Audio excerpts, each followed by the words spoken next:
Welcome to the next section. During this section, we're going to be talking about a very powerful tool and add-in within Microsoft Excel called PowerPivot. Now, before we jump in and start to utilize this tool and some of its functionality, I want to talk about the why. Why should you be interested in Excel PowerPivot? And what is this tool, this add-in, going to do for you?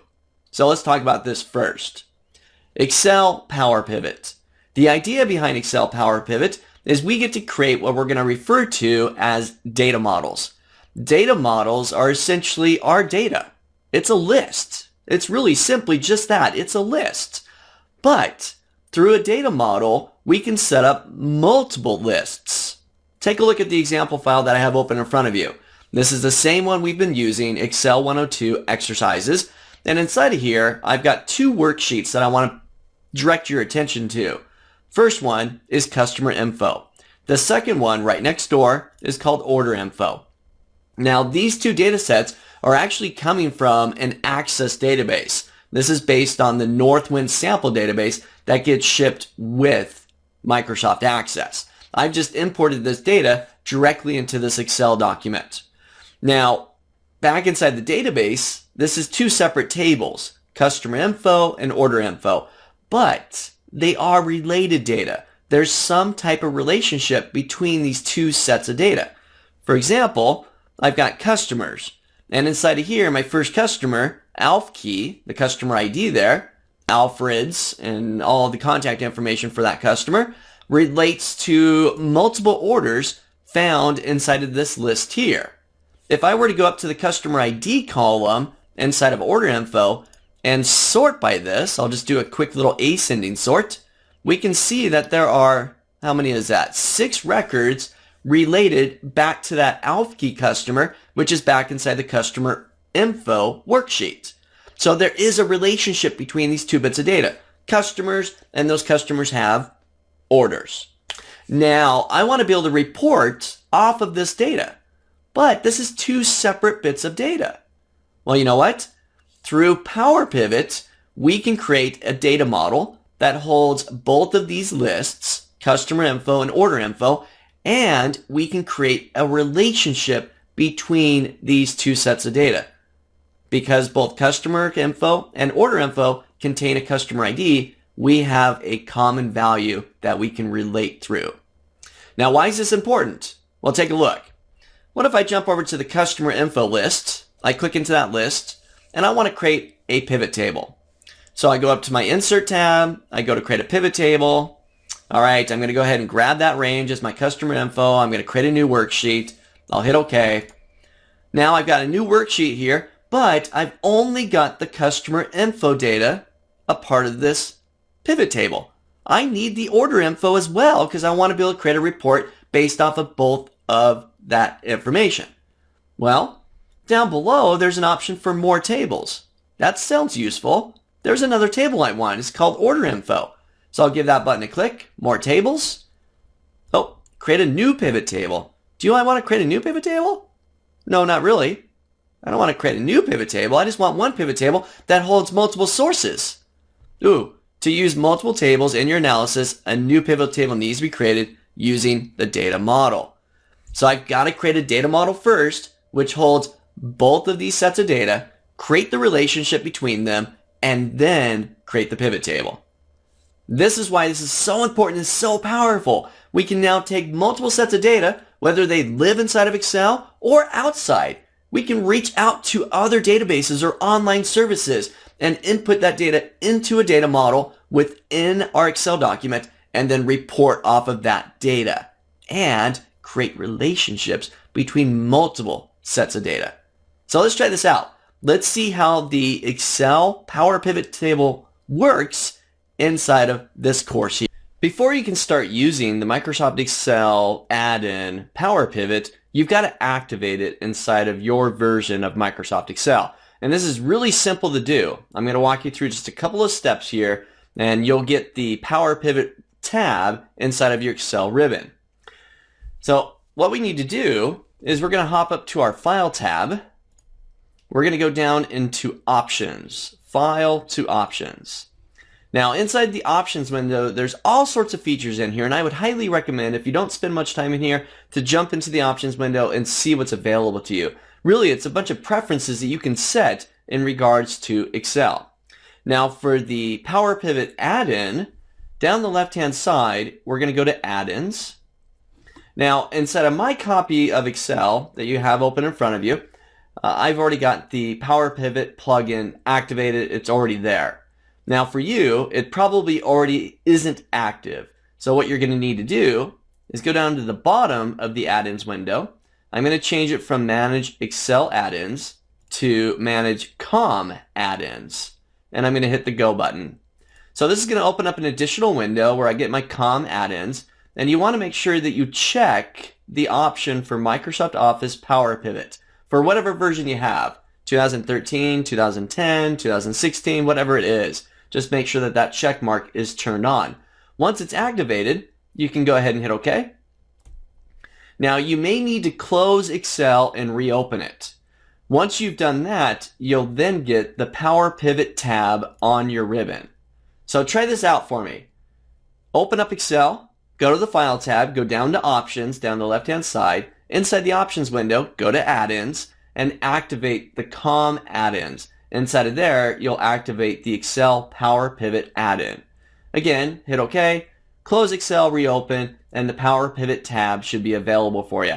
Now we're going to jump in and see how we can work with data models within our Power Pivot environment. But first, once again, activate that and then you'll be good. Now before we can really take advantage of the Power Pivot tool and start to create pivot tables based off of multiple sources with relationships, we need to create what's called a data model. And really, at its surface, all the data model is a list. Whether it's a single list, such as customer info, or it's multiple lists, like customer info and order info, and a relationship built between those lists. At its surface, again, that's all it is. It's just a list. So let's take a look at how we can create a data model that contains our two lists, order info and customer info, just the two tabs down below, and create a relationship between those two lists within our data model. All right, so first step, I'm going to go to my customer info tab, and I'm going to go up to my Power Pivot tab at the top of my screen. Now on my newly installed Power Pivot tab, I've got a few features here. I've got things that I can utilize to be able to work with this list as a data model. Well, my first step is I need to add this list to my data model. So up on the Power Pivot tab, I've got a section called Tables, and I'm going to click on Add to Data Model. I'll give that a click. And I've now created a data model that contains a single list, a single set of data. Now, when I click that button, it does open up a completely separate window from Excel. This is my Power Pivot for Excel tool. And inside of here, it's got its own ribbon with its own tools. I've got an exact duplicate of the list that lives back inside of my Excel worksheet. It's just a link. It's a link from that Excel document into Power Pivot into this data model. Now, this is just one source. Okay? I need to go back into Excel. So let me just pop back into Excel here. I'm going to go to my Order Info tab, and I need to add this one to the data model as well. So I'll click into my list. I'm going to go back up to my Power Pivot tab, and I'm going to add this one to the data model as well. So I'll give that a click. So it'll take just a moment. And now, let's maximize my Power Pivot window. I've now got both customer info and order info as lists inside of this Excel Power Pivot data model. So they're both inside of here. Here's my customer info. It's, again, an exact duplicate of the data that lives back inside of my Excel document. And there's my order info. If you watched the introductory video to this Power Pivot tool, we saw the ALF key customer ID inside of there. Exact duplicate. This is the order information. Now, these are two different sets of data, two different lists, all part of one data model. Now we can work with these lists together. But in order to do that and do it effectively, I need to create a relationship between these two lists. I need to tell it how customers is related to their specific orders. Well, in the previous lecture, we talked about how each customer contains a customer ID, Alf Key, Anatar, Anton, and so on, just in some type of an abbreviation of their company name. And the order info also contains the customer ID field with all those same values. So we've got this common field between these two data sets that we can now link together. Now, just an FYI, if you're a Microsoft Access user or some type of database user, you're probably familiar with this concept. If you're not database users, Microsoft Access user, this might be a bit foreign to you. The idea, though, is we have a common value, a common field between both data sources that we can now link through. So let's take a look at how we can create the relationship or the link between these two data sets.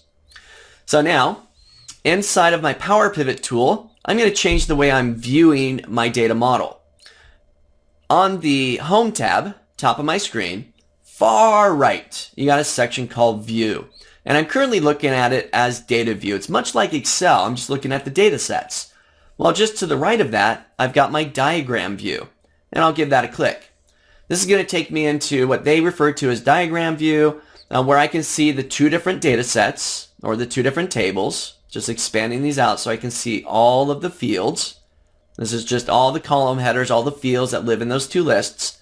And I can find inside the customer info table, I've got customer ID. And in the order info table, I've got customer ID. So now I'm going to create the relationship. All I'm going to do is grab customer ID, left click from one table, and drag it to customer ID in the other table. And I'll let go.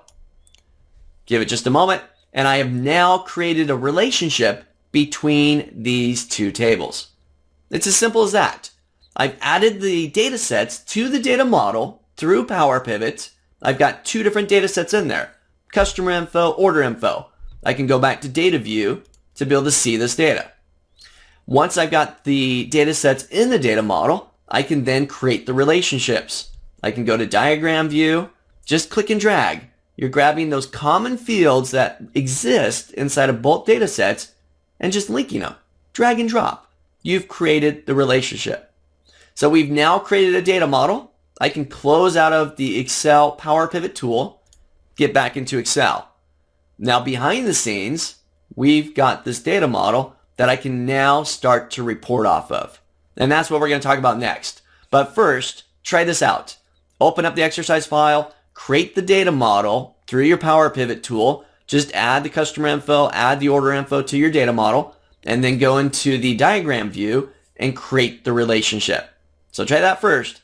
And then we'll take a look at how we can create the pivot table based off of that data model. So now that we've created our data model based off of both customer info and order info, and we've created the relationship between those two data sets, we can now report off of that data using a pivot table. So let's take a look at how we can create a pivot table based off of our newly modeled data model. All right, so I'm back inside the exercise file, same one I've been using. I'm going to go to the Power Pivot tab, and I'm going to open up my data model. I'm going to go to the Manage button. This just reopens up the same window that we experienced in the previous lecture when we were adding our data sets to the data model and creating the relationships. So I've got my two tabs down there, customer info and order info, and now I want to create the pivot table. So up here on my Home tab, top of my screen within Power Pivot, about halfway down, I've got my pivot table tool. So I'll give that a click, and I'm going to create a new pivot table.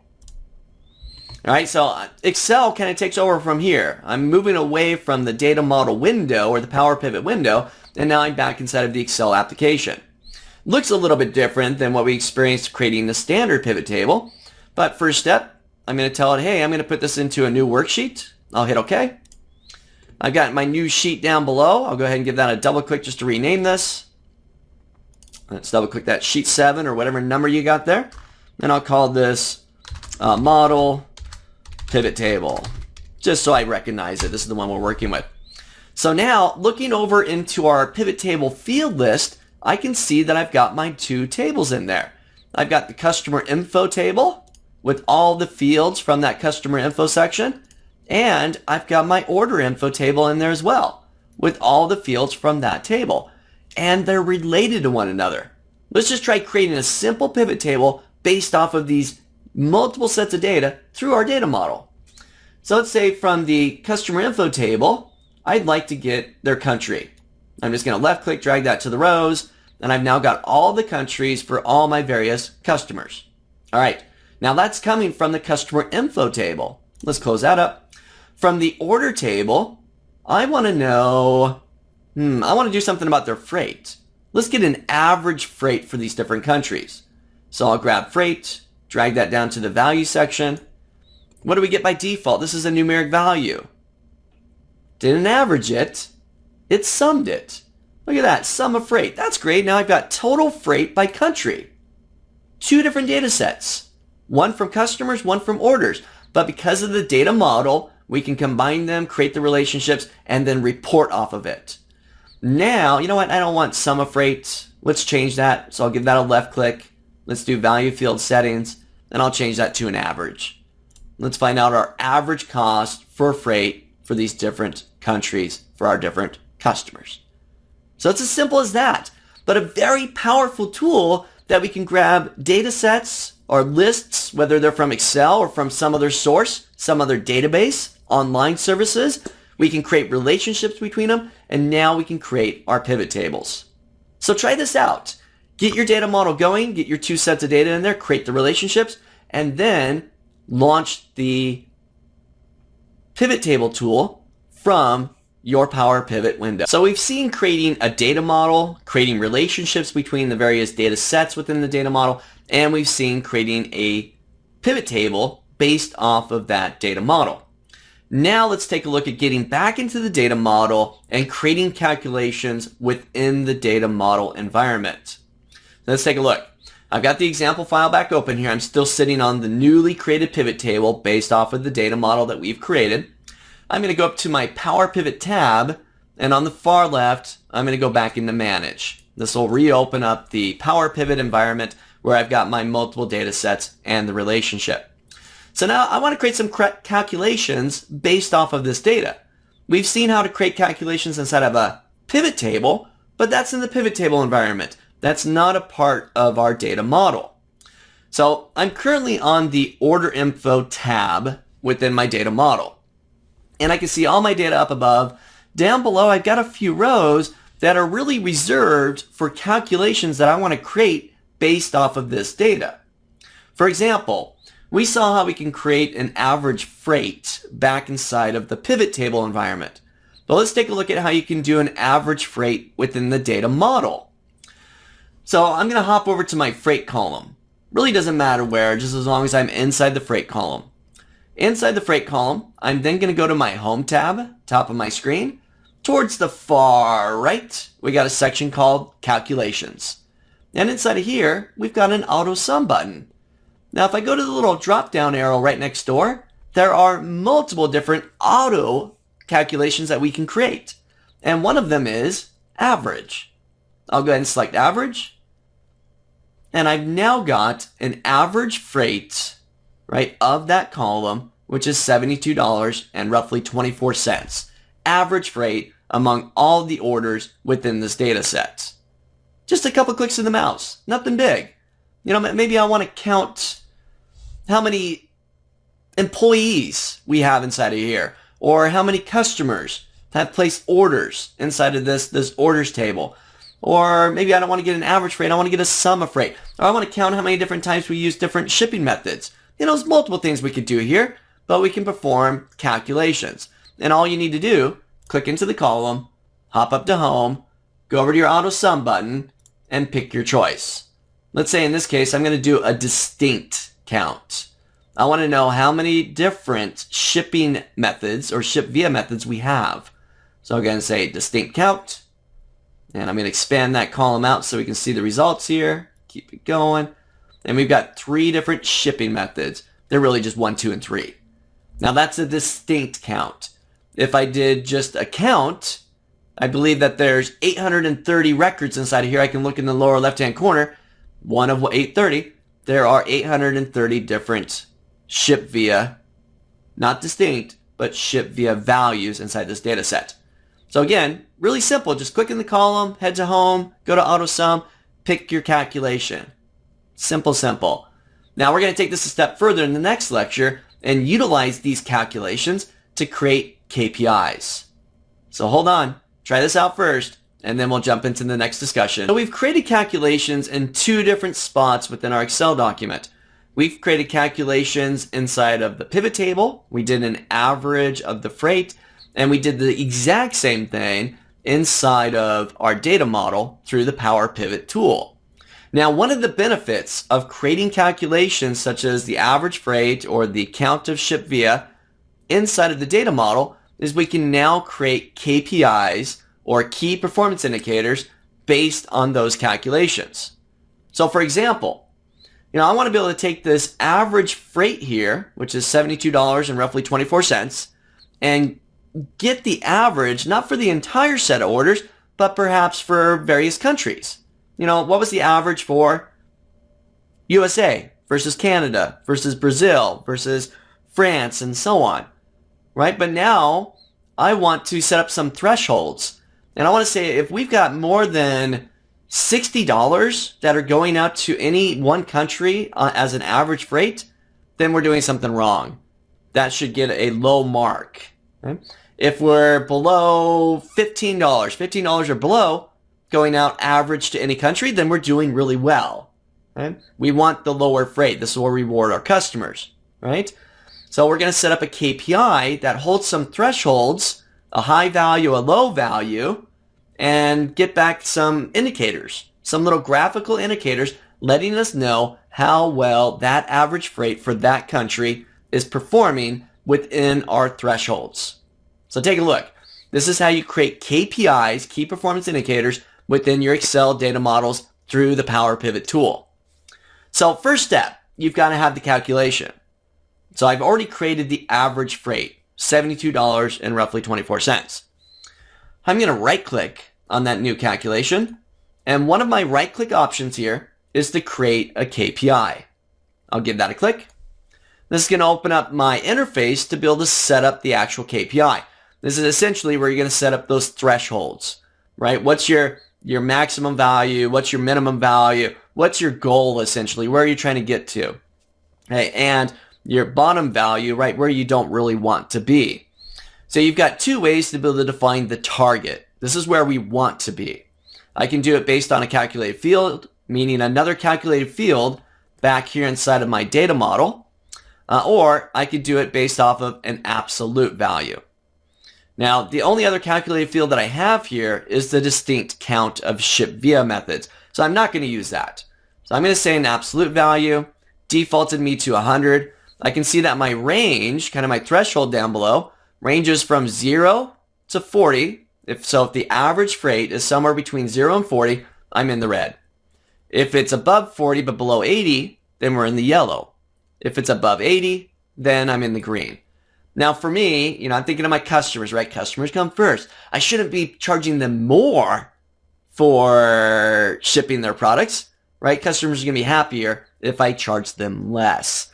So really, I want this to go the other way around. So down below, I can swap the way that I portray my scale within these thresholds. Currently, I'm going from red, yellow to green. I'm going to go from green, yellow to red. I want to swap that threshold. So now I've got, hey, if it's below 40, then I'm in the green. If it's between 40 and 80, I'm in the yellow. If it's above 80, I'm in the red here. Now I'm going to adjust these values. I'm going to say, you know what, if we're average, this is average for a country. I'm going to say if we're $60 or less, then we're in the green. And we'll say if we're, we'll say, I can adjust this either by typing the values in there or dragging these little icons. We'll say if we're $90, let's find 90 there. And you know what, 60, yeah, I think 60 sounds good. We'll leave it as such. All right, so if I'm $0 to $60, bing, bing, bing, bing, bing, we're doing good. Our customers are happy. We're not charging them as much for shipping. If we're between 60 and 90, we're in yellow. And if we're above 90 as an average for the country, then we're doing poor inside of there. All right.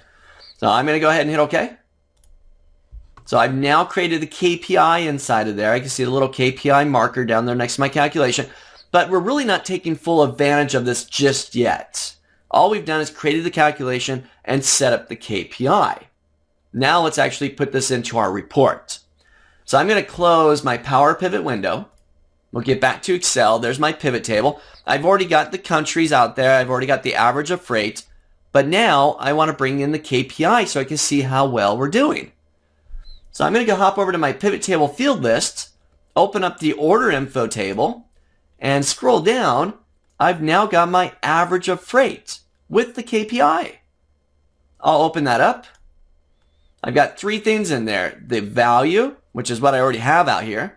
I've got the goal, which was the goal marker that I put back inside of the KPI, the threshold area. And I've got the status. The status is the actual KPI, the indicator that shows us how well we're doing. So I'm going to turn that one on. I'll turn on status. And I've now got a KPI based off of the KPI within the data model. So remember, if it was 60 or below, we're in the green. There's green and green and green and green and green. If we're between 60 and 90, we're in the yellow. And if we're above 90, we've got the red. A key performance indicator based on a calculation within our data model. And because of the way that we are displaying it here, we're getting KPIs based on the average freight for each country. Try this out. Jump back into your data model, create the calculation, average freight if you don't have it already, right-click on it, and create a KPI. You decide on the numbers. I felt these were good because we don't really have a huge scale inside of here. So 60 below, great. 60 to 90, above 90, we're not doing well.